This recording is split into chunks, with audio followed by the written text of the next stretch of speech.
and he had his surgery, came out of it, and he came back. Well, in the meantime, when he came back, I got into it with a younger guy who was wanted to fight me, wanted to kill me. Like we got into it in the housing unit one day, and I didn't back down. I probably should have, but we went toe to toe. And he put it out. He's like, I'm going to kill this Depp. I'm going to hurt him real bad. And this dude was big. I lost. And because of the relationship and the rapport I developed with the OG dude in the hospital, he actually ended up making this guy roll himself out and get out of the housing unit. Like they were all going to kill him to protect me. All right, everybody, welcome back to another episode of the Shots Fired podcast. We're here in studio, and we brought in our friend, Nate Ferguson, who is a longtime friend of mine, great street cop. We're going to let him introduce himself here in a second. We're going to break down the LAPD video that's been going viral, where the officers did a traffic stop and were immediately undertook automatic rifle gunfire from inside the car that they pulled over. It took off. We're going to debrief and break that down, offer our perspective, some of our own stories. This is going to be a wild one, so make sure you stay tuned to watch the entire episode. You're not going to want to miss this one. Nate, welcome to the podcast studio. This is your first podcast. It is. So thank you for doing it. Oh, thanks for having me. What do you think about everything that we got going on? I think this is awesome. Knowing you know me. Yeah. It's a lot, right? No, I think it's great. I think it's awesome. People can't see everything behind the cameras. For sure. So we've started asking. Well, we're actually behind the camera. No, we're in front of the camera. We're in front of it. Yeah, the things are behind it and above us. But hey, so we've been asking all of our guests, or everybody that comes in here, like looking all around, all the lights, all the camera equipment, like everything that we have. How many outlets would you guess are in here? Oh, geez. Don't look. Don't look. Oh, okay. You gotta look at us. You used to do construction, so I did, but I never built a studio. I'd say at least 10. 10 outlets. Mm-hmm. But okay. Or a bunch of extension cords and maybe 2 outlets. Is that more like what it was? 10 outlets. That's the highest number we've heard so far. That's the highest number. Well, there's a lot going on in here. Yeah, there is. For sure. There's a lot. Do you want to give me the answer? One. Oh my gosh. One. Right here. Yeah. One outlet. Yeah. You got the ton of extension cords part right. Yeah. Yeah. So I got one part right. Okay, Yeah. I'm winning. Yeah. I like that. What are those things called with the surge protector? Surge protector. Yeah. So we got a Surge lot of everywhere. Yeah. Okay. Well, hopefully it lasts for an hour. I'm sure PG&E is like, who or what is getting drawn from this place? Or do you There's so think much power. you think any firefighters watch this? Yeah. Oh, of course. I think so. Yeah. I bet you the fire guys are nutting out. They're like, oh my God, that's a fire hazard. It is. Could you imagine have one of those off of another one? You can't do that. Yeah. I think that's actually prohibited. Yeah, we're definitely not ever going to bring a firefighter in here, but just in case anybody's wondering, we do make sure we shut down all the power to this place before we leave. Because, Yeah, we actually unplug it. I feel safe, so we're good. Yeah. I'm good. This is probably the most dangerous part when it's all on. Yeah. I'm good. We'll unplug it for sure when we leave. So that's that. Yeah, cool. So you got it wrong. Way wrong. I did. Nobody's gotten it right so far. We're literally in a 12 by 12 room, and he thought there was 10. Yeah. 10 outlets, dude. 3, 6, 9. 3 outlets per wall. Yeah, that'd be every like 2 3 feet. per You wall, did construction. You don't put Well, I outlets. figured maybe you added some to power all this stuff. I didn't think it was all going off of one outlet, but kudos to you guys. Ingenuity. I like it. You should be even more I like impressed. it. I am. Yeah. I'm super impressed. Yeah. Hey, dude. So tell everybody a little bit about yourself, when you started this career, and then we can share how you and I met. For sure. So floor is yours. Okay. I'm an 18-year cop, coming up on 18 years. Started my career in the Bay Area for Alameda County Sheriff's Office. Worked in Oakland. Worked at a correctional facility down there. Went to the academy down there. After that, I lateraled up to a smaller PD up here where we worked together for several years. And now I work for a sheriff's office in the area. I've been there about 10 years. Over the span of my career, I've worked various different assignments, patrol, corrections, PSU, where I am now. I've been a SWAT operator. I've worked for Auto Theft Task Force, SIU, doing narcotics. And I think that's about everything, every assignment I've done in my career. Yeah. So a lot. Yeah. You've been one of those, you're like us, like you want to be out in the field, street cop kind 100%, of guy. That's the 100%. kind of cop that you've always been. You were one of my mentors when I started here. I know I was probably 23. What year did we go to the academy? 06? 2006. Yeah. So I was only like 22 or 23 when I started. Oh, did you guys here. go to the academy together? I didn't know that. Yeah, Mark okay. did. All right. Yeah. Yeah, you where were a we baby met. cop when I first met you. Yeah. So I only worked at my first agency for a couple of years and then lateraled here, got put on your guys' team on graveyards. And I got a rude awakening for sure. But it was fun. You guys shaped me truly to the cop I am today. You and Chad and Sean and all those guys that were on our team and our sergeant, Garrison at the time. I always like to ask people that worked in a correctional facility. We didn't do that, but we do have a lot of people that work in corrections that listen to the show. It does lean to a different perspective of law enforcement. Like where you came from, like that's a super busy area. What was it like starting in the correctional facility versus like just starting out in patrol? So my experience was, and I think every cop, there's a benefit to it. And I think every cop should have this, especially people who don't come from, we hire cops because they're good people, right? We do a thorough background on them to make sure they're really good people, good members of society, you have no problems, no trouble history. And then we throw you into an environment where you're dealing with all kinds of troubled people and problems. And most cops, not most, but a lot of cops have a hard time with it. You were an FTO, I was an FTO. That's the most difficult part is engaging the criminal element of society, which you have to do from time to time, right? And starting off in a correctional facility, especially where I was down in Oakland, that jail is where I worked I think it was just over 4,000 inmates. It was considered a level 3 prison. It's like the 5th largest in the United States. I learned everything I needed to know pretty quick on how to talk to that element of society, like really quick, because you don't have a gun. You don't have all the tools that we do on patrol, and you're in a housing unit. My housing unit there were like 330 inmates, and there were 2 of us. Sometimes there was 1 of us. You can't win a fight. No matter who you are and how bad you think you are, you're not going to win. So everything can't be a fight. You have to learn to work within that environment to make it out every day without a scar or getting beat up or trouble like that. So, and a lot of those guys were very, very hardcore guys. And I learned in the year that I was in there, I learned more on how to talk to those people and how to talk your way out of trouble and how to communicate and get what you want and get compliance without being, aggressive or authoritative. Like they don't care you're wearing a badge. They don't care about that. They know they have the numbers. They just want to maintain, they want to do their time and get out. And as long as you treat them with respect and learn how to talk to them, that's how you win in that environment. And an interesting thing that I learned early on was my partner and I were day shift that worked together, and we had a pretty good rapport with everyone. We were firm but fair was how we operated. And so everybody knew that and they respected that. The night shift guy that happened to be on our team in our housing unit was not. He was very timid, very afraid, and just let everybody do what they wanted. I had a guy, a pretty high level guy, come to me one day and said, "Hey, the night shift guy is going to get hurt really, really bad." High level as in an inmate. An inmate. Okay. Yeah, an inmate guy. He's one of the shot callers in my housing unit. And he warned me they're going to hurt him really bad. And I was like, why? What's going on? Do I need to do something about this? And he said, he's too soft. He's letting everyone run amok. I said, I don't understand. I go, me and my partner are hard on you guys. Like we do a lot to make your lives miserable. Why would you be mean to him and upset when he just lets you run amok? And he's like, dude, there's a bunch of bad people in here. You understand that? He goes, and we have to have order or we're going to kill each other. And if you let everybody run amok, we're all in danger and we can't have that. And I'd never thought about it. Floored me. And I'm like, so you're okay with how me and my partner deal with you guys? Like we're super hard on you guys. He goes, we'd rather have that. He goes, here's the thing. He goes, I'm a convict. I'm not a criminal. I'm a convict and you better respect me. He goes, and the way you guys talk is treating me like a convict. I don't want to be treated like I'm a banker or I'm some white collar guy because I'm not. He goes, I will hurt you. So when you treat me like a convict, then I have respect for you. And it blew my mind. I was That's like, crazy. Yeah. Holy cow. And unfortunately, they did end up, we coming in shift a few days later and the ambulance was there and they were pulling our night shift guy out. He was knocked unconscious in the back hallway and they actually carried through with it. And that was a real first hard lesson on how to deal with people and what they want and what they respect, and they respect authority. No shit. Wow. So as long as you're firm but fair, you're not being a bully, but you're being firm and holding everybody accountable. They respect that in that environment for sure.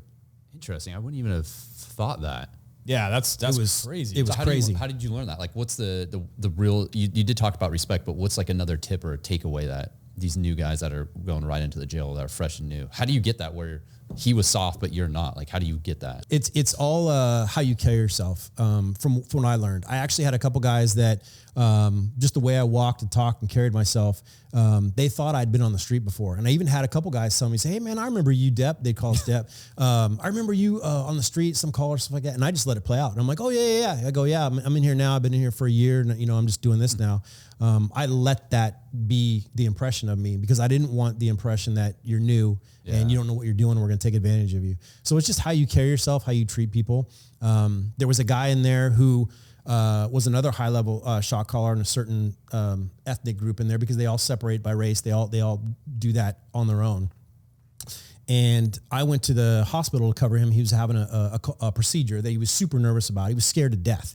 And I ended up a whole shift talking to him, and he liked me a lot because he was super scared and vulnerable. And I listened to him, and we talked and we communicated. And his whole thing was, when he got out, he wanted to start a chicken restaurant. His thing was he had this recipe for cheese and chicken, and he was all excited about it. And he's like, I'm going to give you the recipe. This is going to be the best thing ever. And it's going to be in Oakland and all. And I was like, yeah, absolutely, man. I'm for it. I'll be their first customer. Like, this is going to be great. And he had his surgery, came out of it, and he came back. Well, in the meantime, when he came back, I got into it with a younger guy who was wanted to fight me, wanted to kill me. Like, we got into it in the housing unit one day, and I didn't back down. I probably should have, but we went toe to toe. And he put it out. He's like, I'm going to kill this Depp. I'm going to hurt him real bad. And this dude was big. I'd lost. And because of the relationship and the rapport I developed with the OG dude in the hospital, he actually ended up making this guy roll himself out and get out of the housing unit. Like, they were all going to kill him to protect me. Wow. And it paid dividends, having that rapport with this OG dude that really helped me out. It was a big deal. And I learned a huge lesson on that, just that respect, that person to person behavior. Oh. I'm not better than you. I'm not the authority. Like, we can talk and be human beings, like, our guard's down, you know what I mean? And that saved my life, I think. Dude, I feel like in the jail facility, it's almost like you got to let it be known, like, dude, they have to know, like, this is a job. Mm-hmm. Like, it's a job for you guys. Like, you have to be there.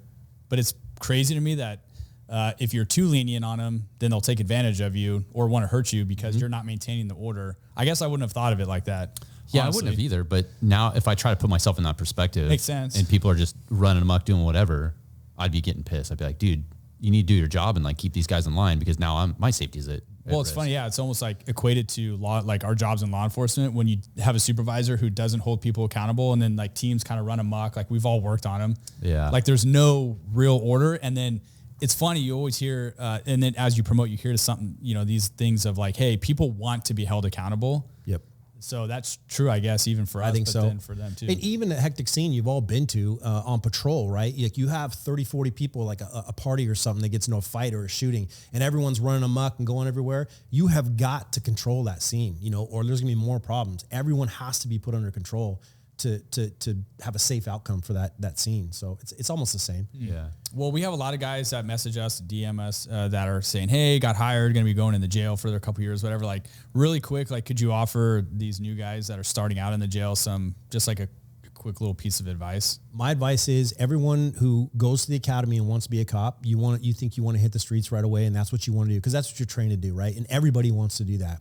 And sometimes, because our agency, we have correctional facilities as well, and these guys get all bent out of shape and sideways. Like, I didn't go to the academy for that long and go through all this to go sit in a jail and hand out spoons or whatever you're doing. They think it's beneath them. Mm-hmm. And I would highly encourage these young guys not to have that mentality. Go in there, learn how to talk to people, how to deal with this element of society, get your experience in there and your street cred, for lack of a better word, and then take that with you when you rotate out to patrol and use that. Like I said, in my case, it could save your life. Yeah. All right. That's pretty interesting. Cool. That's a good tip. Thanks. Let's jump into this LAPD video. Yeah. It's been circulating. And when I first saw it, first I only saw it. We didn't see the body cam because they just released it. But initially I saw the report about it, and we actually talked about it. It was when you were on vacation, and when I had Dave and Justin in here. But now they've since released the body cam footage. We all three watched it. It's pretty incredible. It's not like this is the first time a cop does a traffic stop and someone shoots at him, right? I think what's maybe a little bit more unique about this one, what we'll talk about, is these guys just didn't get shot at. Like, these dudes were in that car and fired at them with a fully automatic rifle that I don't even know what kind of gun it was. And then they took off. And I think our conversation is going to be a lot about, what do you do after something like that happens? So let's watch the video. It's not that long, and then we'll come back and break it down. Traffic stop. Future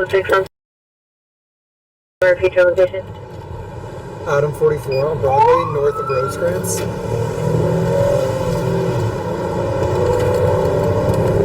Hey, this guy's not stopped. Keep an eye out, make sure he's not.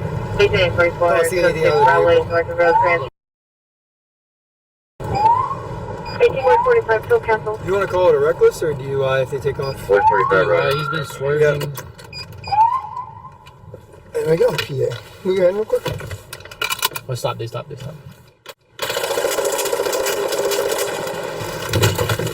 go!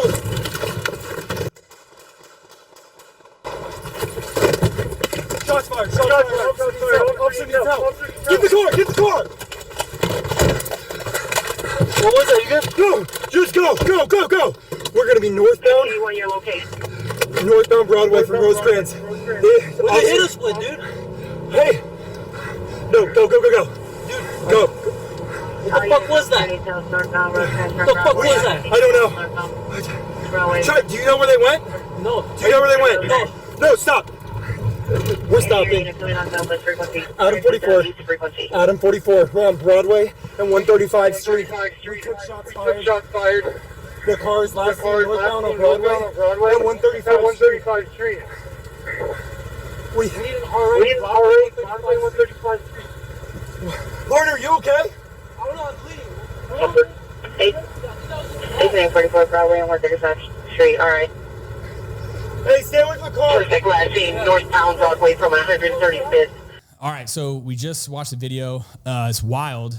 Again, it's not very long, but I'm going to ask you. We'll start with you, Nate. Like, what's your reaction when you saw that? So honestly, there were 2 points that I thought of when I first saw this video. And to me one was no traffic stop is ever routine. No cop should ever think that. I think that's a big takeaway from this. The second one is, and I think I felt this way for a long time now, every car on patrol, especially at nighttime, should be a two-man car. And I know it's not realistic and it's not, logistically agencies can't do that, but in a perfect world, I think that's what would be what I would want for 100%. Every cop out on patrol, especially at night, should be a two-man car. But those are the two biggest takeaways I saw from this. As far as the incident of itself, I mean, just imagine yourself being in that seat. I mean, the shock and awe of it, like we talked about, what the hell just happened? Like your OODA loop instantly would be like, what do I do? What just happened? Am I hit? It would probably be what I would think. I need to get out of the car. Do I need to engage this person? What do I do? And man, it's tough to say what you would do for sure. I mean, what are you guys' thoughts? Well, for me, I watch it, and same thing for you. I think you can hear the officer saying like he's confused what just happened. I like how the passenger officer got out and engaged the car. That takes a lot of cojones to do that. So good on him for at least engaging that car as it takes off. But you can hear the driver. I think he's like stunned. He's like, "What just happened?" I pointed out like, "Hey, this happened on July 3rd, and it's nighttime. What's the very next day?" July 4th. Yeah. So, I think it's not uncommon for the week leading up to July 4th. A lot of people are doing stupid things with fireworks. I've shared with you, like I was driving down one of our streets in the past, and around the week of July 4th, I had people throw like M80s at my patrol car and thought I was getting shot at. Yeah. So heart attack. That happens. Yeah. It scared the shit out of me. So I think it's totally realistic for the cop to be confused, not knowing if he was shot at. I think that reaction was totally acceptable. And then I do like the fact that they gathered themselves. They figured out what was going on. They were still communicating pretty calmly after what just happened and putting the radio traffic out, and they choose to go after the suspect car. I think to me, that's the big question. This whole thing is, okay, the car takes off. Like, now what? Do you chase the car? We'll talk about being a deputy in like a rural area and like what that dynamic is like, because that's obviously different than what we're used to and working in a city environment where if you need 100 cops, like you're going to get 100 cops. But I think you really got to ask yourself, like, okay, you don't know how many people are in this car. They just open fire on you from inside with a fully automatic rifle. So, are you outgunned?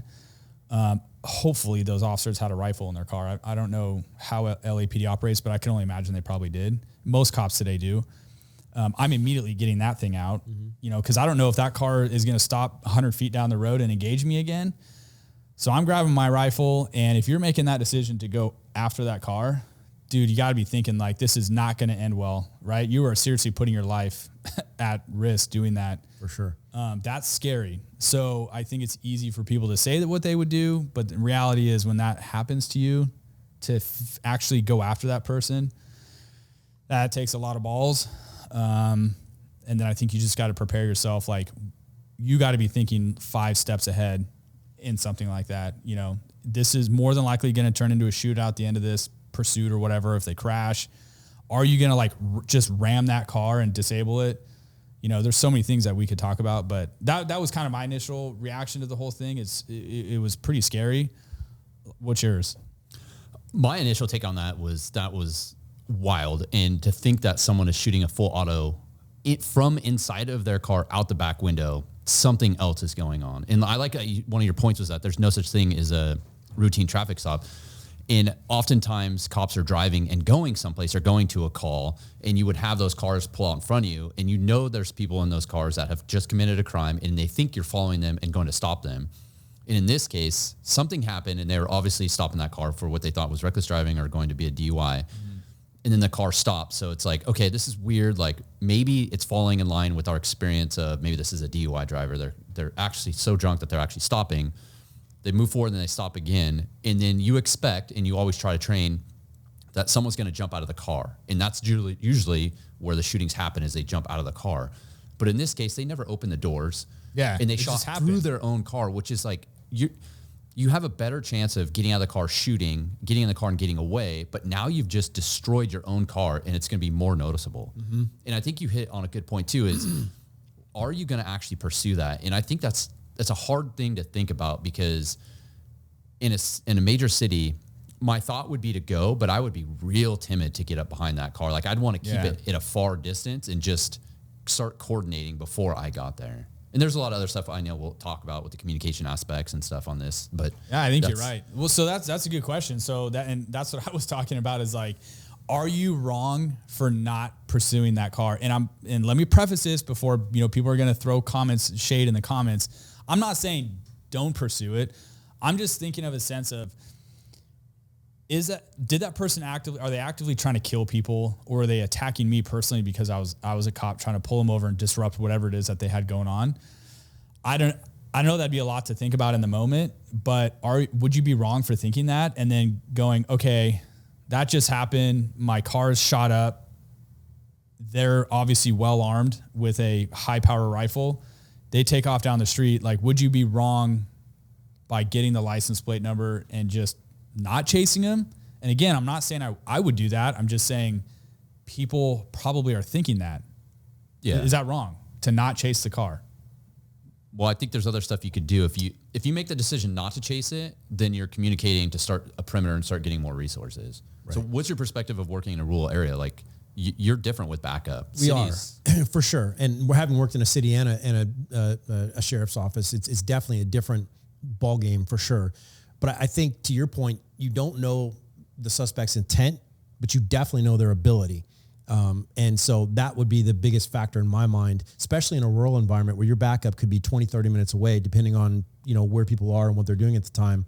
Is the juice worth the squeeze? Going after a person who has the intent or the ability to hurt you really bad with a fully automatic rifle that in your patrol car, that's very little cover to offer. I mean, you'd have to get super lucky, and we talked about you're going to have to fight this out or flee.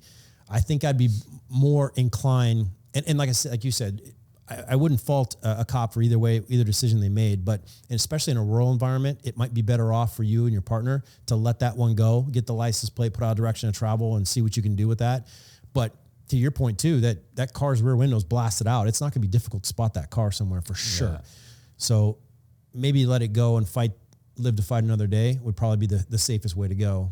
Yeah, I can only think of one other situation where somebody was shooting through a back window that was on camera. I think it was actually in Alameda County a few years ago that the two terrorists that were in an SUV. Oh, that was San Bernardino. San Bernardino. Yes. Yeah. Mm-hmm. And that's scary too, because you're shooting through the car. You can't even see it. You have no idea. And it's dark. Heavily tinted, idea. Yeah. This is an interesting perspective on following or not following. And there really is no wrong answer. There isn't. And do you remember the bank robbery in Stockton where they had the same thing where they took a victim, a hostage, and they shot a lot into that. Yeah.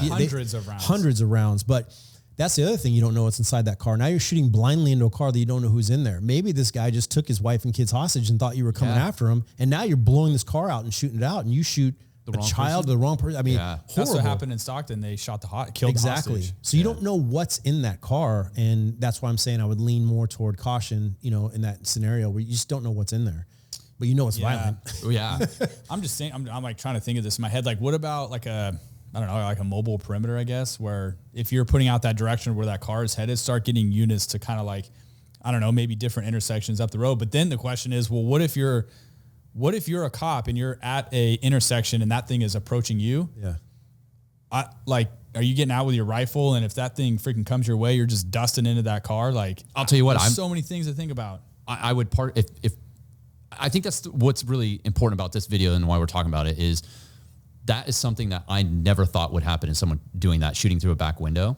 But it's good that we're talking about this. And you brought up like a mobile type of perimeter. I think I would be parking my car as a visual, but I wouldn't be in it. I'd be someplace else. I wouldn't either. I would not be no in the way car. I'd be in that car. Yeah. And then you're right, I'd have the rifle and like you might end up taking a shot while they're driving. And I think a jurisdiction like LA, I mean, I think they have multiple airships up at the same time. So you'd probably be able to get somebody overhead pretty quick to track that vehicle. There's no need to go after it. And obviously those guys didn't. So I think they tried to at first. Well, I mean, they initially did, and I think it disabled their car, so they stopped. It looked like it was smoking, yeah. But yeah, I don't know. That's an interesting conversation. It's easy for people to be like, "Oh, I'd go after him and fucking kill." No, you don't know that. Like, you don't know that you would do that. So calm down. But well, I want to hit on like the communication aspect of them because the two partners, you could tell that they work together. They're communicating. Yeah. One was like, "Let's go," like talking the other one up. There's a lot of communication. But then they initially kind of put out what happened. And I think that just comes from training, and they were shocked and stuff. And the point of this is to learn from it. So if it happens to you, that you have a different perspective. And I think you need to put out like what happened. Like once you figure out what happened, like they just shot at us fully auto rifle out of the back window of their car. So the next patrol officers are aware of what happened. They just shot at us versus shooting a full auto through their back window. Total different mindset. Still scary, but. Yeah, no, I agree. Putting all that out on the radio. Hey, shots fired. Fully automatic. Is it someone from inside the vehicle? Unknown occupants just fired at us from inside the car with a fully automatic rifle. Yeah, I mean that definitely.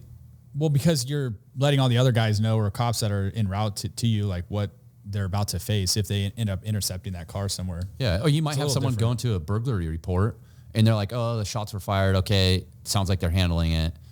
Versus like this is actually what happened. And they might divert from that. Yeah, because down there, I mean, that stuff happens quite frequently. It's not like that's not a rare thing. I think LAPD has. I know LAPD people listen to this. You guys can correct us in the comments, but 150 plus officer involved shootings a year, I think is what they average. I don't know. We'll have to actually look that up. I'm not sure, but I know Phoenix. It's a lot. Phoenix, Arizona has the most officer involved shootings in the country. Yeah. Wow. They just had a study come out on that. Wow. Phoenix gets down, dude. Yeah. It's very violent. Wow. Well, then we were also talking about, all right, well, now put yourself in that scenario. Guy gets out of the car and aggresses you at your patrol car. That's an oh shit moment, because one of two things are going to happen. A, you're going to lose all self-control. OODA loop is kicked in. Like if you can't mentally get yourself through that, you're a dead man. The other option is you're going to have to fight your way out of that. 100%. And I think in a scenario like that, if that person would have got out of the car and aggressed the police car, it would be full intent to kill the cops. That's a shitty circumstance. I mean, what are you doing in that scenario? Are you throwing that thing in reverse and getting the hell out of there? Like, I mean, I don't know. Are you trying to get out of your car and return fire? Like that's a shitty circumstance to be in. Yeah. It happens. And I think you learn that. They always pound that into our head ever since the academy, right? You do not stay in the car. Every traffic stop I've ever done, like before the car stops, my door's open and I'm getting out, because you don't want to be trapped inside that car. Because if that scenario does happen and they get out and they start presenting a weapon and shooting in the car, you're sitting duck. There's nothing you can do. I'd rather have my chances of being out of the car and return fire and fight, even though a fully automatic rifle against my pistol is no match. Well, it's better than but nothing. I'm fighting. It's better than nothing. You know what I mean? Well, in this case, you could see all the videos, and we'll put a picture up, but a ton of those rounds, if those officers were sitting in their car, they'd be dead. Mm-hmm. I mean, one of the officers had two graze wounds to his head. Yeah. Glass and stuff. And it shows the importance of immediately getting out. Right. Yeah. Usually the reality is people that fire at cops, I think, are doing it in the sense to try to give them enough time to get away, to build that distance. It's not too often where a person actually would get out of a car and actually aggress the cop and actually try to kill that cop. I mean, usually it's people, they'll bail, they'll throw the gun. Like, it's just a rare circumstance, I think, where somebody would actually do that. But super important to train that, you know, during your training days or whatever, like force on force trainings, like you got to be training that stuff, because if it's the first time that it happens to you out on the street, albeit maybe it's one time in your career, that's it for you. You know, and that's what we talked about mindset too, where we were talking about practicing, and you had a story about your FTO, and I was talking about, you know, you driving around and going through scenarios in your head and calling it out while you're driving. But the fight starts way before you're there. Like it's that mental preparedness that you're ready to get down when it's going to happen, right? It's not going to happen all the time, but if you're not ready for it and you're taken so off guard, you're not going to perform well. But if you're ready way prior to that, you have a much better chance of surviving that scenario. Yeah. We talk a lot about that in our class that we do, our patrol survival tactics classes. You know, I always share the story of like being in my first shooting, having that guy shoot at me, and it was so surreal to me, and it caught me off guard. And I remember like I ran in a circle for some reason. I have no idea why, but luckily for me, I was able to snap myself out of it. But like there were cops there who couldn't. And we always share every shooting that we've ever been involved in.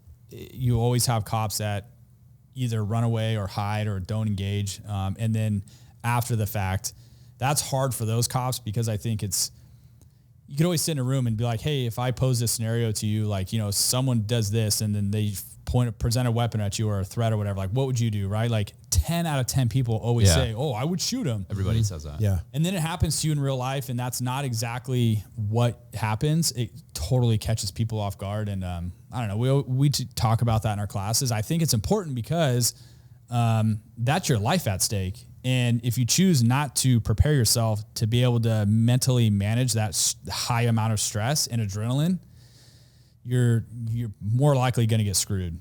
You know, so that's the reality. Mark, you had an FTO. Yeah. I like the story you shared in the class too about this FTO that you had. I will, but I just want to touch on one more thing. I think it's important to point out, because we have a lot of listeners that are non-law enforcement, and the reason cops are on high alert when they make a traffic stop and they come up to your car and their hands on the gun and they're like peeking around and they're walking all, you know, knees bent, all taken wide. It's all about safety, because you never know what you're going to encounter. And I think this video is a prime example of why cops, when they make a traffic stop, that's why they respond like that, because you don't know what is going to happen. You have to be prepared for it.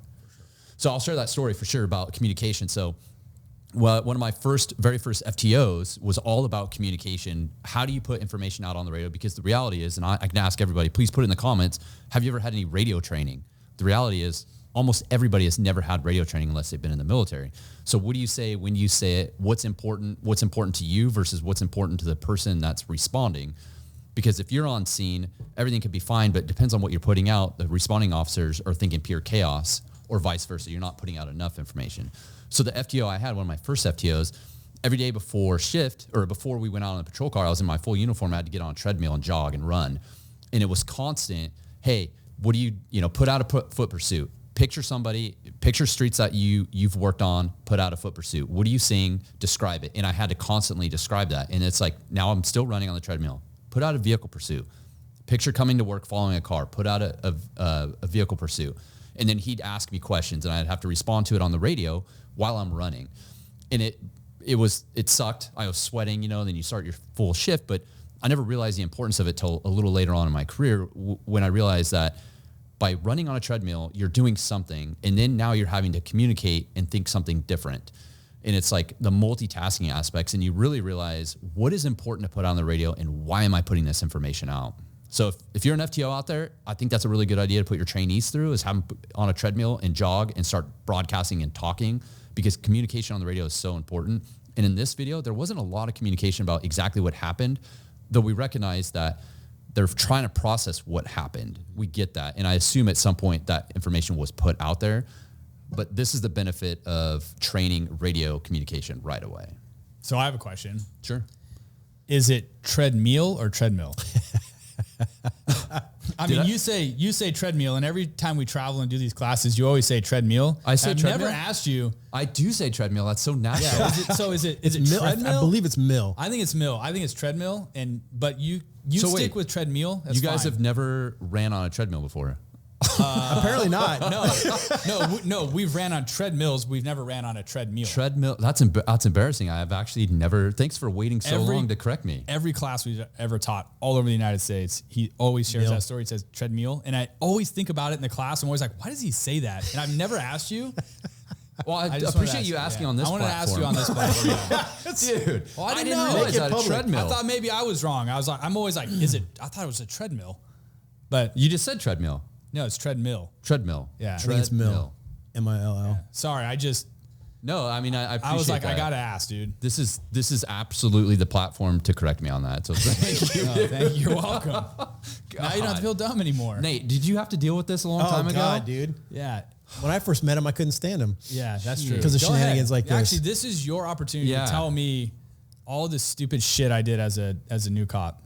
I don't remember all the stupid shit you did, but I remember There was a lot. I remember you and another person coming over from the same agency, and everyone having high expectations of you and not high expectations of the other one, and it turned out to be vice versa. I think you got extended on FTO, didn't you? No, because remember FTO here was like if you were a lateral. If you're a lateral, but I thought you short. you didn't get extended. No. Okay. But so my first agency, I got extended. I was 20 years old. Yeah. I shouldn't even have been a cop. You shouldn't have been extended. You should have been cut short. So I think I know who you're talking about, that other person. Yes.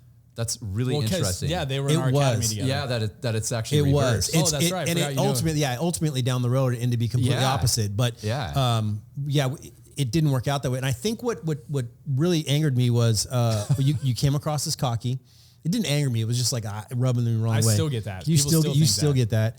And then we shared cars, and every time I'd get in my car, you would leave something in my car, paperwork or something. And I was just like, you work a lot, you get stressed out and tired, and your fuse is short. And I just remember going, dude, well, his fuse was always short. You just lit it. Yeah, his was always like really short to begin with, so you weren't working with a lot. No, so it didn't take much to fire me up, and that used to fire me up. And to be fair, I'm a short person, so we're angry by nature. Yeah. So I think Kyle's always had that mindset. I mean, he's got the nickname the Showtime. I think you're like a sponsored dirt bike racer. Like when you were younger, like he's always kind of been in the spotlight and like.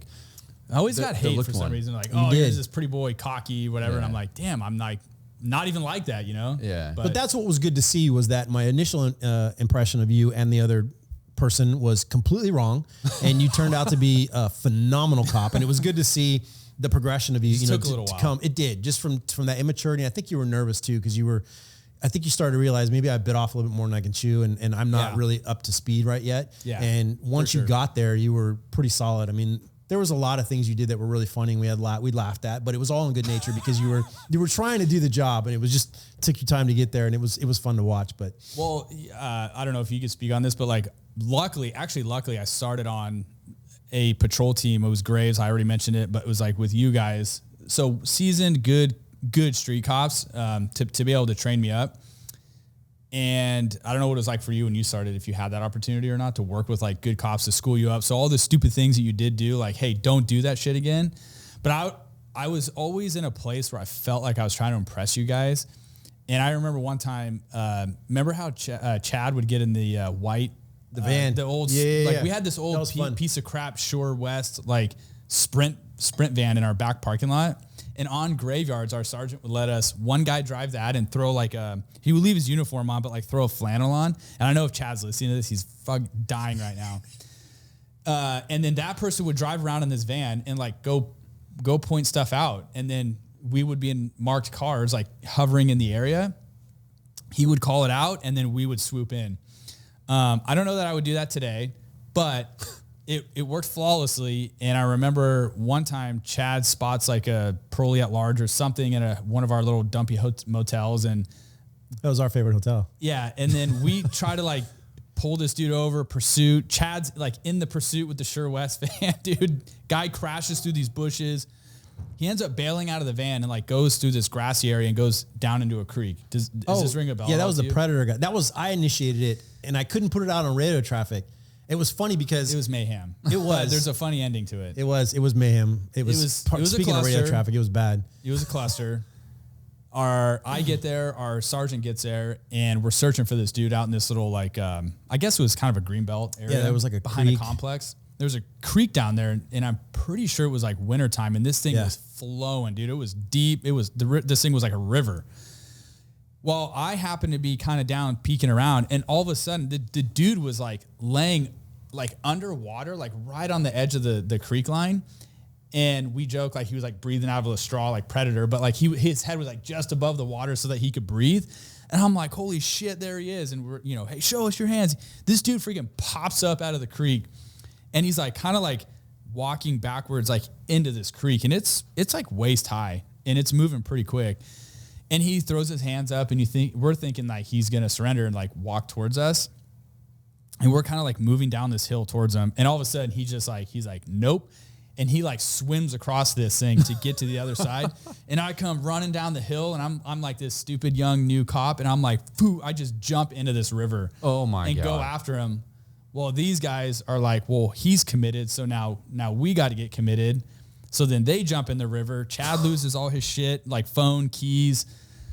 Never caught the guy. Yeah, he got away. We never ID'd caught him. I ID'd him later, and we got a parole warrant for him, but we didn't catch him that night, but we chased him. And one of the guys we were all searching, he went off on his own for some reason. He's like, at night, he's like, I'm hearing things. He's over here. And we're like, he didn't even run that way. What are you doing? And the next day, where this guy was rummaging through the woods, it was full of poison oak. Poison oak. Oh. Dude, he had it everywhere. Dude, he had to go to the hospital. Oh my God. It was bad. That is awesome. was hilarious too. Yeah. That was hilarious. Yeah. So yeah, I don't know. I was fortunate to work on a team. It sucks that I don't really feel like it's like that anymore so much. A lot of these patrol cops get put on teams with a lot of other young patrol cops. And then it's almost kind of like they're all kind of like teaching themselves. Yeah. And that's tough, but that's kind of where we are in law enforcement today.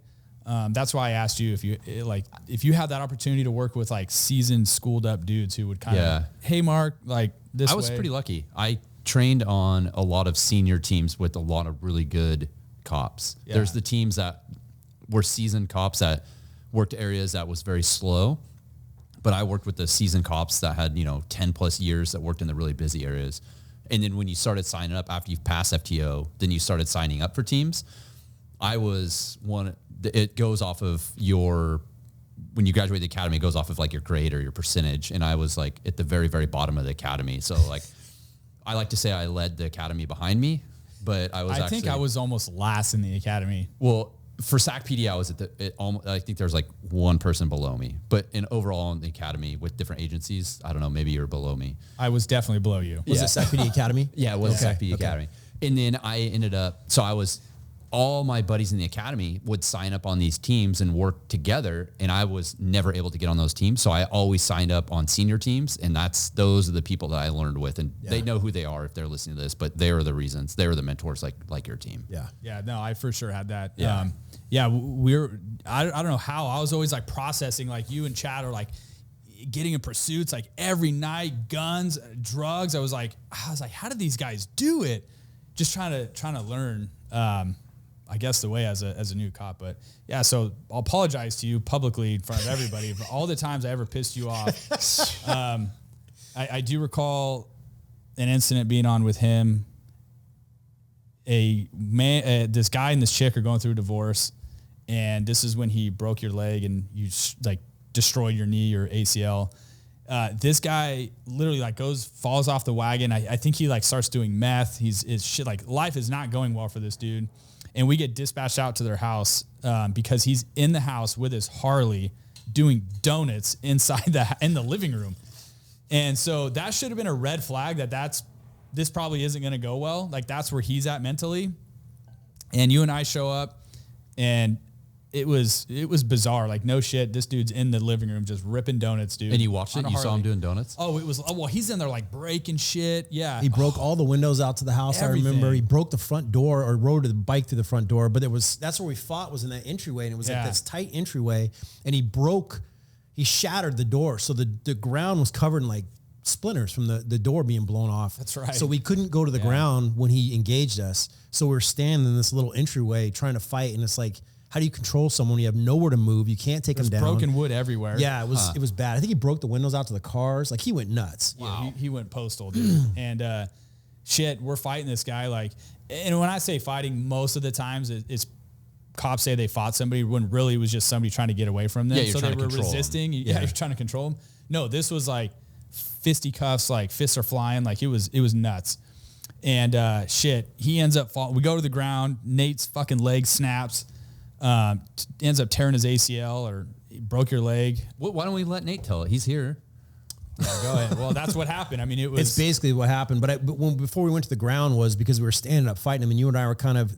It's interesting because the cops, if you've been in struggles where there's multiple cops and one suspect, and cops end up fighting against each other. Like could have ended this earlier, but you're pulling and tugging in different directions, and that's kind of what was happening. And we just could not control this guy. And I think at one point you took your taser out and tried to tase him, and he was like so crazy. He was like, "Do it again! I love you." He was like, it didn't bother him, and he ended up wrapping his leg around my knee, and I remember yelling. I'm like, "Let go of my leg! Let go of my leg!" And we wouldn't stop. So I ended up just punching him in the face as hard as I could until he went unconscious. Well, when he dropped and his leg was wrapped around my knee, it took the upper and lower part of my leg and turned them in opposite directions.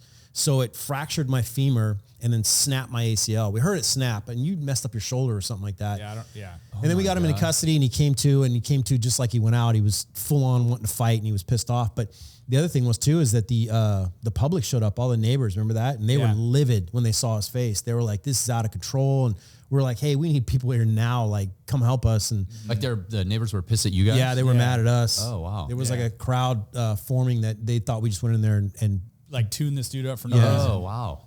Yeah, no, everyone started turning against us, and we were kind of like on the outskirts of the city, and everyone was. Yeah, it was like North Highlands. It took a little while for people to get to us, but yeah, everyone like turned against us, and we're still trying to deal with this dude. Oh. So that was wild. That was wild. That wasn't my fault though. No, that was not your fault. There was nothing we could do on that. That was no. By then you had turned yourself around. That was weird. Yeah. We went from graves, we went to day shift and worked for a little while because that was like a morning right out of briefing. Yeah. The only first rotation of day shift I think I've ever done in my career was that. Never did that again. You love day shift. Swings a little bit? Swings mostly, yeah. Yeah. I was always a graveyard guy. I was a graveyard guy. I still love it. I do. Because it's good guys and bad guys out. That's all it is, you know? Yeah. So it's... Yeah, you guys ran amok though, man. I tell you what, like, yeah, I don't know. I just sat back as a young cop and I was like, how the hell these guys do this, you know? And then just trying to figure it out. It was fun. That was the best times of my career. It was every night. Yeah, it was exhausting. And I think it was the point even because back then we didn't have a PIO and our sergeant was a cop's cop. And he would, so back then, if the media arrived on scene, the sergeant had to give a statement to the media and he hated it. And so we always got a kick out of like, let's get the media riled up tonight. Let's do something. And we'd always be the first one. Hey, Sarge, media's on scene.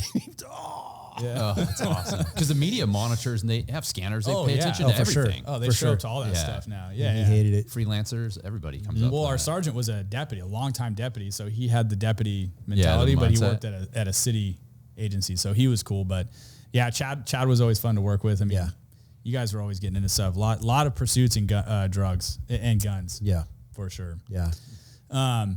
Well, dude, you have I want to talk about a story. It was the first week I started there actually.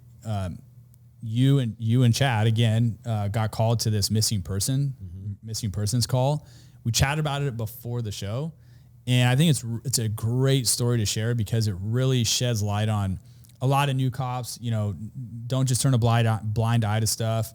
You know, if you can keep digging into certain things on a patrol level, like keep doing it.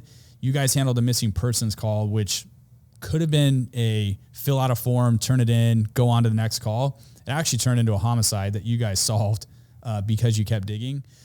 Share that story with people because it's pretty remarkable. Yeah, that was a once in a career type scenario, and you're right. It was, you know, it's good for sergeants on duty and for newer cops to have the right mindset. And it was I think it was wintertime, and we were meeting the sergeant for coffee, which is pretty important on graveyards when in wintertime for sure. And it was a voluntary missing. I think it was a 17-year-old girl, and there was nothing else, no suspicious circumstances. She just was out at a party with friends, and that's it. And the sergeant even was like, "Hey, take it over the phone. We're having coffee. Like it's downtime. Just take it over the phone. We'll enter into MUPs and move on." And Chad took the initial phone call. We were hanging out at Starbucks, and it was a slow night, and he actually wrote on the window. He's like, "Hey, you know, there may be a little bit about here we can do some follow up on tonight. Like, I'm bored. You're not doing anything. Let's do you mind helping me out? And I was like, yeah, let's go do it. And even the sergeant was like, oh, you know, and cause we were still young cops and we're like, we want to go do something. So we started throughout the shift talking to people that were at this. It wasn't a party, but it was a get together, but nobody would tell us where it was. You know, we couldn't nail that down. We just had people who were hearsay. Either we heard they were there, we heard they were there. And we just kept throughout the night going and checking all these boxes of, you know, were they here, were we there? And a lot of them turned out to be incorrect and false. And it started raising a bunch of red flags, and you get the hair on the back of your neck standing up, go, why is this so inconsistent? Why do people keep telling us different things about where she was, who she was with? It doesn't make sense to us. So we decided to continue and continue. We talked to the father, and he's like, look, it's not normal. You know, I'm a single father raising her, but if she was out drinking with her friends, we're very tight. She may be embarrassed to come home having alcohol in her breath. And I get that. I just want to know she's safe. That's it. If you find her, just tell her that. And we're like, cool. I have a daughter, and we were like, you know, we'll do that. We'll make sure you can sleep tonight. And we ended up getting information that there was definitely a boyfriend there and a friend. And we ID'd both of those. And the friend, it happened to be when we were in the middle of the call that his mom called and said, hey, my son just came home in the middle of the night. He ran to his bedroom, shut the door, and he won't talk to me.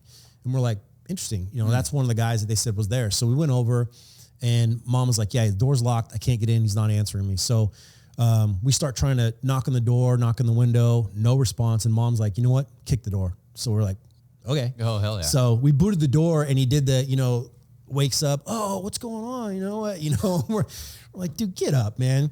And so we asked him about what's going on. He's like, yeah, I was there. We were hanging out over here. This, you know, he wouldn't be specific, but it was in a general area of a park.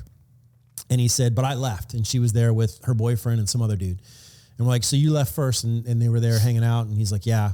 And so we'd already talked to the boyfriend, and he gave us a different story. He said he left first, and this friend and the other dude were there. So we said, okay, well, the boyfriend's telling us something different. Let's get him on the phone. So we got him speakerphone between the two of them, and they both were like, nope, he's lying. And they wouldn't give it up. And so we knew one of them was lying and something was up. So we got a hold of one of her best friends, and she's like, if they were out partying by a park, I'll tell you where it was. And she gave us a specific as where the general area where it might be. And I actually noted this in my report because at the time I was on our SET team and our SWAT team, and we ran this trail that went through this area. I'm like, I know exactly where that's at, and I'll take you on this trail and show you where it's at. So we did, and it's getting like 4 o'clock in the morning now. And we're literally walking this trail, Chad and I, with our lights and just kind of scanning. This is our last ditch. We're like, this is it, and then we're done. We're going to ride it up. And we're just talking about what we're going to do on the weekend, you know, hanging out, all this stuff. And as we round a corner, there's along the edge of the asphalt trail, there's like trees and brush and stuff. Well, there have been a bunch of broken branches that were hanging down. You could tell there was like a scuffle there. There was a bunch of blood on the asphalt. There was footprints in the blood, like tennis shoe footprints. There was a hat and a wallet with an ID there. And you could tell there was a scuffle. And you could see, it was pretty nasty, so I won't go into too much detail, but you could see a definitely scene of something would happen. So we immediately, that same sergeant, were like, hey, you need to come over here. And he came over, and he's laughing and joking as he walks up, and we shine our flashlights, didn't say a word. And he goes, this is not good. And I'm like, we know it's not good. Like, we need to do something here. So he pulls the big red handle, calls everybody out. And then when they start getting there, literally 10 feet away. And I remember talking with the sergeant while we're standing there. I'm like, she's here.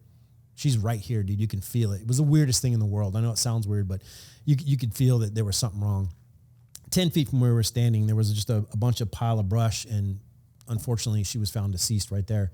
And the sergeant literally looked at me and he's all, go get the boyfriend now.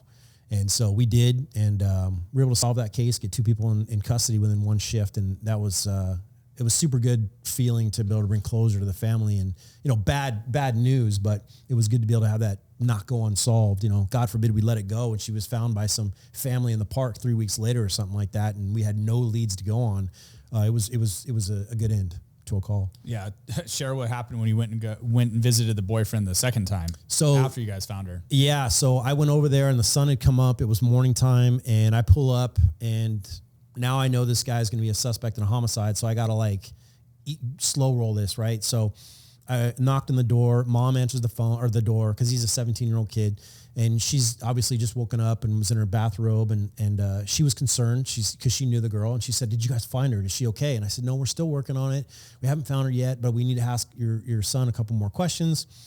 And she said, "Oh, absolutely. Come on in." And I said, "Well, I'm going to take him to the police station. Our detectives are going to talk to him. You're more than welcome to come. I can give him a ride if you want to meet us over there, if you know where it's at." And she's like, "Absolutely, 100%. I'll meet you over there. Come on in." So she walks me in, and her son's in the kitchen making cereal.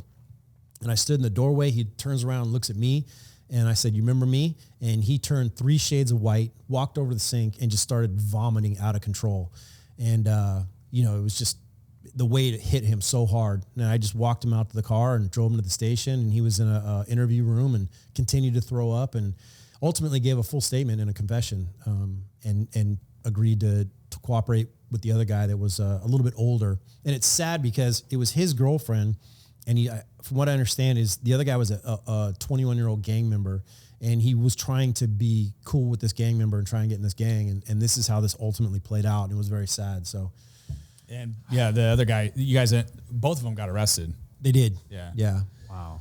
I think so. I think the message behind that story is something as simple as an MP or a missing person report that you often get. You could gloss over that and go about your day, I think. But I'm not saying, investigate every missing person to the nth degree. But what I'm saying is, when you have a 17-year-old girl, it's not normal. Play into that, and you're a cop. Like, you should be diving into that stuff. Don't gloss over it, and move on to the next call. Like, had you guys done that, you could have easily done that. Yeah, and when you're young cops, we all were there. That's not sexy. That's not fun. That's not interesting. In graveyards, we want to go out and chase people and find guns and drugs. That's what I want to do with my 10-hour shift. I don't want to follow up on a case, a cold case or whatever. That's not fun to me, or take a cold report. I want to go chase people.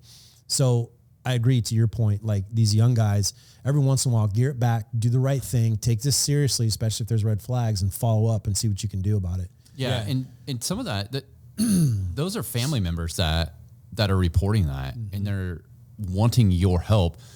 And like the sergeant said, "Oh no, you could just take this over the phone and just file up a report." And that happens a lot. And part of the job as a sergeant and cops, you see that stuff, you have to triage that stuff. But when you finally start working something, I know you're saying it's not like sexy and stuff, and you're right, it's not. But when you start figuring out, and I imagine it happened, as soon as you start figuring out a couple of things aren't lining up, that's where you start getting like intrigued and like, okay, like there's now more of the story. Let's get into this. Like, this is going to be interesting. Like, what's going on here? Then that's where you have to keep digging. And when you come to a roadblock, you have to keep moving and keep digging, and never give up. And you didn't. And that's an amazing story of not giving up. And especially for the family to get horrible news, but to know that it was a missing person and that you could have just reported that and gone over. The cops that handled it just went full steam with it. Yeah. See, you're the cop that I would want to come to my house if I needed help. And I think we need more of those. Yeah. And ultimately, we have to remember we serve the community, right? You don't get to go out and just do what you want to do. You have a responsibility to the citizens of your community. And that's what we kind of hopefully did, And how bad would it have looked and been if we'd had kissed it off? And then, like I said, a family comes in the park and finds this, 3 weeks later or whatever. It's horrible, and we could have mitigated it that night. It's just, to your point, like these young guys, you got to pay attention and take things seriously, even if you don't want to do it. And how proud you are to have solved that. But then if it ended up just being a girl that was passed out or sleeping at a friend's house because she was drunk, like, how proud would you have been to take her home and her dad to have been like, "Oh my God, thank you so much for bringing her home safe." Like, he was up all night thinking that. Right. So either way, it's a proud moment. 100%. Nice work. Yeah.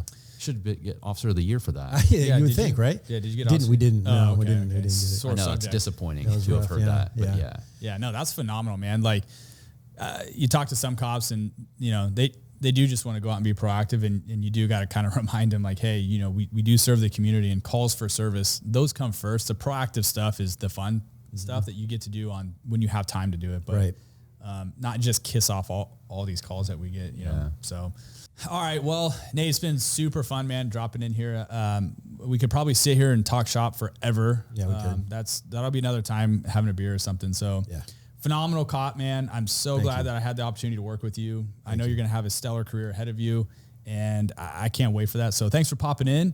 You got the question wrong about the outlets. I did. But I hope you had a good time, and what do you got to end it on? Well, I don't think he got the question wrong. I think he got it really wrong. He was a construction guy. That doesn't make any sense. That's a hard F. But this is pretty confusing in here. But this was a great episode. Thanks for coming in. I think it really highlights the importance of why we do this podcast. We talk about situations, videos that we've never seen before, experiences, and it's all about the community, trying to make people better and trying to make our cops better, and sharing those stories and highlighting that you actually found something and ran with it and you kept digging, you didn't give up, is huge. So I think that's the major takeaway that I took away from this today, is like not giving up and really trying to think far ahead. And you learn it's actually treadmill, not treadmill. That's the biggest, that is actually, that was my takeaway. Treadmill. That's treadmill. What was your takeaway? Well, that was one of them for sure. Yeah. Any advice you can offer to anybody out there that's getting in this career, is a cop, anything? Yeah, I just think just to piggyback on that and go back to it, like remember who you work for, remember who you have a responsibility to, and make sure you're doing the right things for the constituents and you know who we serve in our community.